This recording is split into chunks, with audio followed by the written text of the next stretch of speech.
Amen. We've had a lot of good stuff going on today. Baptism, baby dedication. It's a high week. But in light of all those things, and because I'm a fan of short sermons anyways, we'll try to keep this pretty short. So a couple things I got to get out of the way first. Number one, my sister and my dad are watching on the interwebs, and she wanted to shout out. Shout out. I don't know why my mom isn't. She's probably helping a church. She's that church member that's like there for everything all the time, no matter what. And for any of you that are watching that are going to like cut this creatively and take my words out of context to like get people mad at me, Jesus sees what you're doing. And he doesn't like it. We have kind of a tough passage today. I'm not to blame for that. I want to put the responsibility on two different groups of people. Number one, the other pastors, they did what's known as hazing. So like when you have like a rookie, baseball player or something on the team, like you do stuff, like you make him carry all the balls and bats or whatever. They kind of did that to me. They had for this Heart of an Adventist series, they had the like topic selection process when I wasn't there. And so I didn't get to pick what I wanted to talk about. And so if you have a problem with anything I say today, it is the other pastor's faults. And secondly, since the topic that I'm doing is justice, there was really only one passage that I could talk about because of where I went to school. I did my undergrad at La Sierra University, and I don't know how many people like went there or currently go there, or did you take a class from Professor Teal, Charles Teal? Amos is like his favorite guy. He loves this prophet. And one of the legacies that he will leave behind at La Sierra when he eventually leaves is the path of the just. It's this pathway and this area of campus dedicated to people that have fought for social justice issues throughout history. And right in the middle is a fountain where it has the words of the final verse that Pastor Azure so eloquently read for us today. Let justice flow down like water and righteousness like a never-ending stream. So, because this is kind of a tough passage to go through, I just need to let you know a little bit about myself so that you know that I'm not coming from the outside and throwing rocks like we are one and the same. I am one of you. We are the same people. I'm like hardcore Adventist. I've done all the Adventist things. So I grew up in an Adventist ghetto. If you don't know what that is, you should because you live in one. I grew up in Tacoma Park, Maryland. I was born at the Adventist Hospital and then went to the church on the same road, was baptized at that church, and then went to the Adventist elementary school, middle school, academy, even went to the college for a little bit before I transferred to La Sierra. Worked at the ABC, and my parents currently live 5 minutes from the GC. And I decided that was too small of an Adventist ghetto, so I had to move to La Sierra. And then from that Adventist ghetto, I moved to Berrien Springs. And then from that Adventist ghetto, I moved to Loma Linda. So I'm steeped in this. I'm an Adventist, and so this really is a Heart of an Adventist series. If you haven't been with us these past 2 weeks, Pastor Alger started us off with the topic of growth, and then Pastor Trevin did last week, rest and the Sabbath. If you have not heard those, please feel free to go to our website or watch LLBN at 3 p.m., I think, on Saturdays, something like that. We're on LLBN now, if you didn't know. But please follow along with us in this series. All the pastors will be preaching on different things about Adventism that inspire them and that help them belong to this worldwide body of believers. We're all nerdy about some things. I think that's safe to say. We each have kind of that topic that if you want to talk about it, we can talk about it all day. And I'm no exception. One of the things I'm really nerdy about is coffee. Like, if you want to talk about coffee, let's do it. I will judge, like, every decision that you make about coffee. It's been tough. Like, me and JB have been trying to talk about coffee, and he'll be like, hey, man, what about this? And be like, no, that sucks. But we're getting there. We're all nerdy about certain things. Coffee's one of them for me. DC sports, improv, these are all things I'm really nerdy about. But there's one thing I'm nerdy about that you probably wouldn't think you could be a nerd about, and that's worship. So ever since I was in high school, I've been pretty heavily involved in planning worship services. In fact, this is the only time, since these last few months that I've been here at Azure, it's the only time that I haven't had to run a worship service since I was like 16. And I was kind of nervous about that at first, like, what's it going to be like? But then I got into that week-to-week rhythm of not having to worry about that anymore, and it's fantastic. So good luck, Pastor Choi. That's a lot to handle every week. But worship is something that I get super nerdy about. When I get together with my pastor friends, we like dissect worship services and we talk about, oh, this thing's bad, or oh, this thing's good. I could talk about it all day, something I'm really, really interested in. And I think that worship is an aspect of Adventism that maybe takes a higher priority in our assessment of our Adventist worshiping communities than we may realize. I think that the worship service, is the single most important parameter that we think about when we're deciding which community we will worship with. There might be other things like their children's ministries or who the pastor is or whether our friends go there, but I would argue that the single most important influence on where we go to church is what happens in the worship service.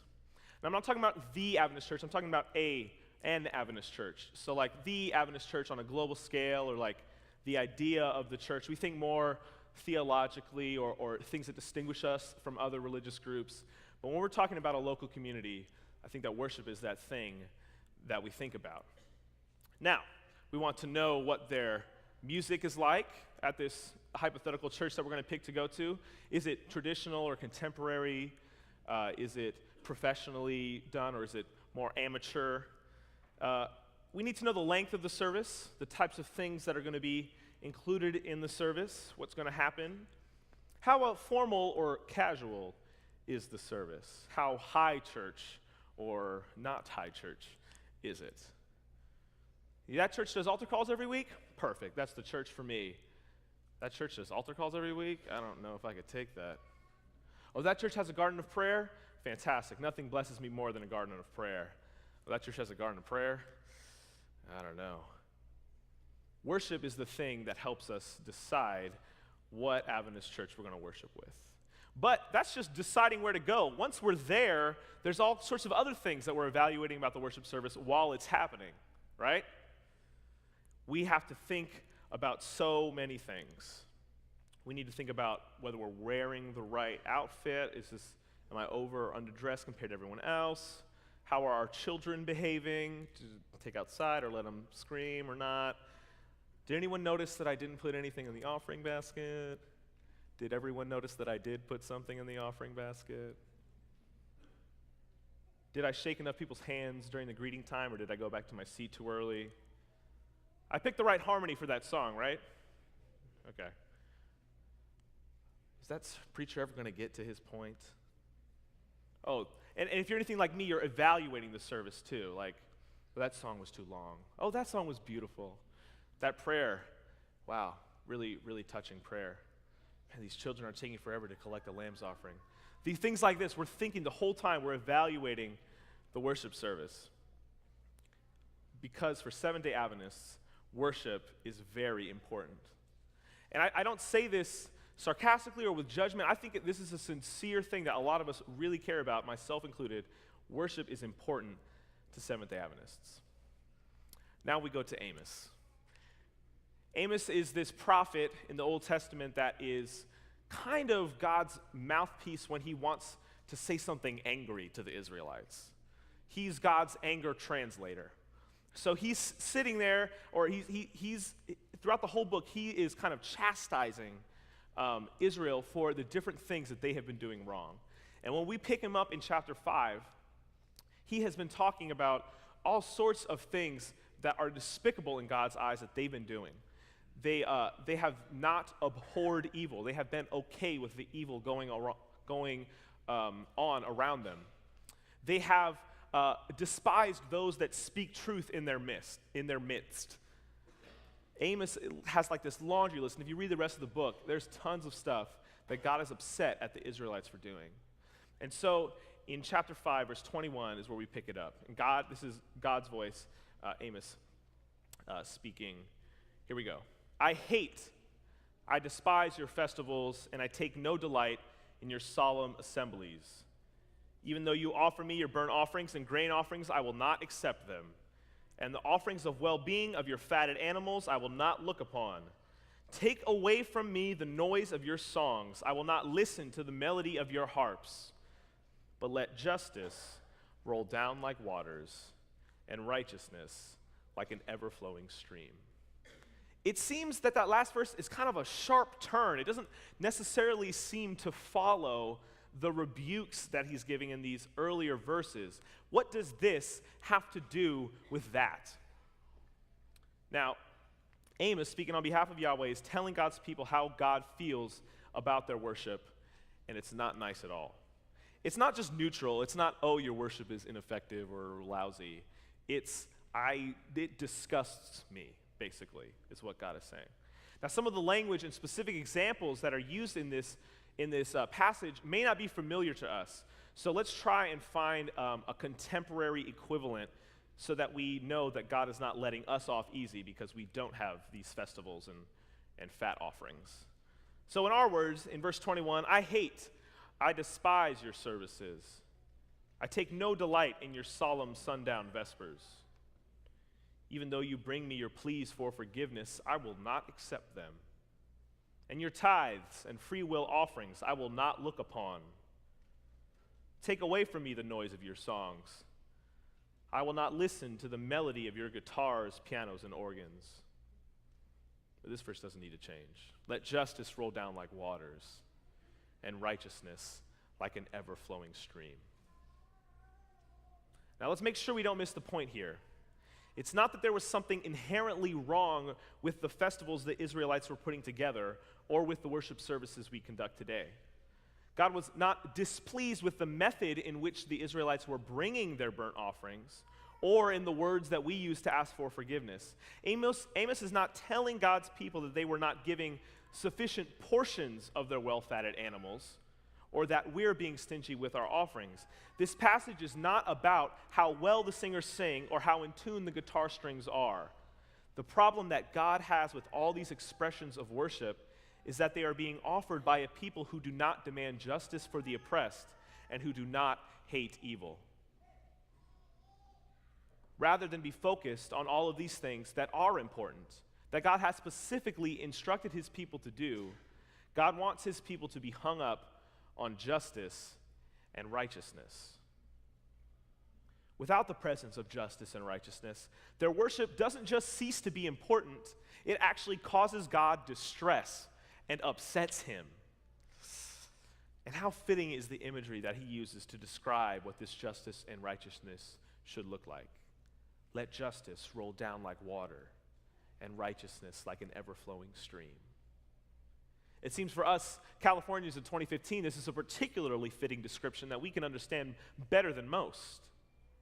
We know how desperately, in a drought-stricken desert, water is needed. And in the desert of our world, God longs for a torrential downpour of justice and a never-ending flow of the waters of righteousness.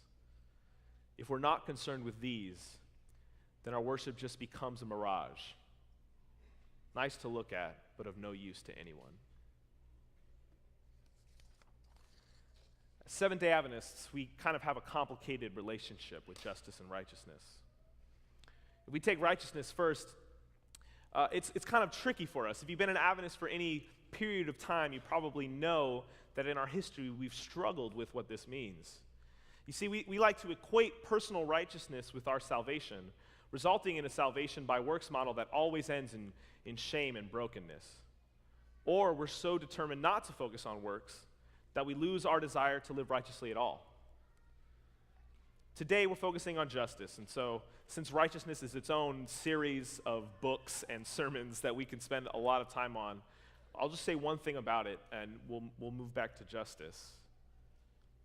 The righteousness that God desires for his people in Amos is not a perfect life without sin where each Israelite is examining the other to make sure that they're righteous enough.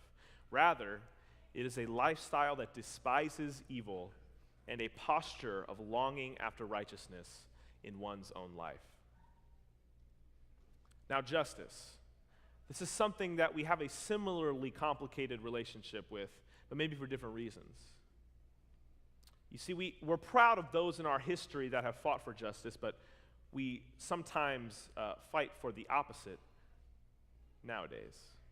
We're proud of those in our history who fought for abolition and an end to slavery, but we're still in 2015 officially, structurally, and practically racially divided as a church.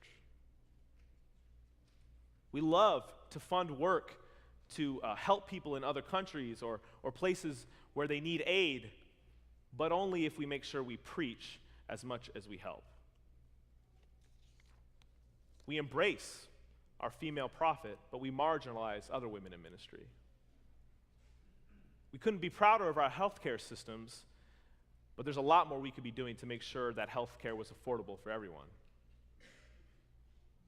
Despite this complicated relationship with justice, though, I believe we as Seventh-day Adventists have the greatest reason to love justice that there is, and that's Jesus. In Luke chapter 4, Jesus is kind of starting his ministry. He's ramping up his ministry, and he goes to the synagogue, and this is what happens. Luke 4, verses 16 through 21. When Jesus came to Nazareth, where he had been brought up, he went to the synagogue on the Sabbath day, as was his custom. He stood up to read, and the scroll of the prophet Isaiah was given to him. He unrolled the scroll and found the place where it was written, "The Spirit of the Lord is upon me, because he has anointed me to bring good news to the poor. He has sent me to proclaim release to the captives and recovery of sight to the blind, to let the oppressed go free, to proclaim the year of the Lord's favor." He rolled up the scroll, gave it back to the attendant, and sat down. The eyes of all in the synagogue were fixed on him. Then he began to say to them, "Today, this scripture has been fulfilled in your hearing." This is the passage from the Hebrew Bible that Jesus chooses to announce his ministry with in his hometown. This is what he is going to be about. This is what he is about, and this is seemingly what his followers would be about. I wonder how many times in my life, as a self-proclaimed follower of Christ, I've justified ignoring a person that clearly needed help. How many times have I shirked the responsibility of bringing good news to the poor and letting the oppressed go free? Just yesterday, I was doing part of my weekly routine, which is texting Brian, one of our collegiate members, and asking him what food I should get this week. And then he texts me back, and then I go to Costco, and then I get it, and then we eat it, and it was great. Today, we had this coffee cake cheese thing that was really good. So we'll probably get that in the future. But I was at Costco, and I was leaving Costco yesterday afternoon. And if you've ever been to the Costco on Hospitality, you know exactly what I'm talking about. There's always a line of cars to get in and out to get anywhere. So I'm waiting to get out of the parking lot, and there is a guy on the corner, obviously homeless, with a sign asking for money. And something happened to me that I'm sure has happened to you that you probably dread as much as me, and that's that the line stops moving. So you have to sit there and try not to make eye contact with this person so that you feel less guilty about not doing something. And if you do make eye contact, it gets even worse. Oh, maybe I will have to give him something. And so I start going in my head through the list of reasons why it is that I cannot take some time to help this man. I start thinking, oh, well, I've got the coffee cake in the back. If I stop, it'll melt. I got to get to the church, put it in the fridge. I was like, that's not good. Coffee cake doesn't really melt. I got to think of a better one. I'm meeting someone for lunch. If I don't go get this, drop this off to the church, and I'll be late for lunch, that person will be angry at me. I don't know, that's not very good either. Oh, I know. I have to finish getting ready for my sermon, because if I don't, then everyone's going to be upset at me tomorrow, and it's not going to go well. So yeah, that's good. There's one person that's several hundred, totally good enough reason, keep driving. But then I'm sitting down with this passage, and I'm working on this, and the words of Amos are shouting at me. I couldn't be bothered to take the time for this man because I had to make sure I was ready to preach a sermon about how I'm a Seventh-day Adventist, because I believe we should be taking care of this man. I know too many people that have learned that they can more easily bring good news to the poor outside of the church than inside of it. I've heard of too many for whom bringing justice to the oppressed is so important that they have to work without the church to get it done. I felt the words of Amos heavy on me and heavy on my church. But take heart. This is not a sermon to guilt you into giving a dollar bill to the guy on the corner. This is a sermon to encourage you of the power of caring for all of the oppressed in our midst. There are over 18 million Seventh-day Adventists in the world. Around 3 billion Christians. Billion Christians. Can you imagine what our world would look like if each one of us longed for justice and righteousness the way God desires we would? How beautiful would that rainfall of justice be if each of those 18 million cared more for the oppressed than what song they would be singing on Sabbath? How mighty the river of righteousness would flow if each of those 3 billion people cared more for the poor than how good the sermon was that weekend. How flooded with God's favor would Grand Terrace be if each of us took seriously Jesus' words in Matthew 25. Then the king will say to those at his right hand, "Come, you that are blessed by my Father, inherit the kingdom prepared for you from the foundation of the world. For I was hungry, and you gave me food. I was thirsty, and you gave me something to drink. I was a stranger, and you welcomed me. I was naked, and you gave me clothing. I was sick, and you took care of me. I was in prison, and you visited me." Then the righteous will answer him, "Lord, when was it that we saw you hungry and gave you food, or thirsty and gave you something to drink? And when was it that we saw you a stranger and welcomed you, or naked and gave you clothing? And when was it that we saw you sick or in prison and visited you?" And the king will answer them, "Truly I tell you, just as you did it to one of the least of these who are members of my family, you did it to me." Let us take our name as Adventists seriously. If we're truly looking forward to that soon second advent, then we will fight every day for justice, for freedom for the oppressed, and good news for the poor.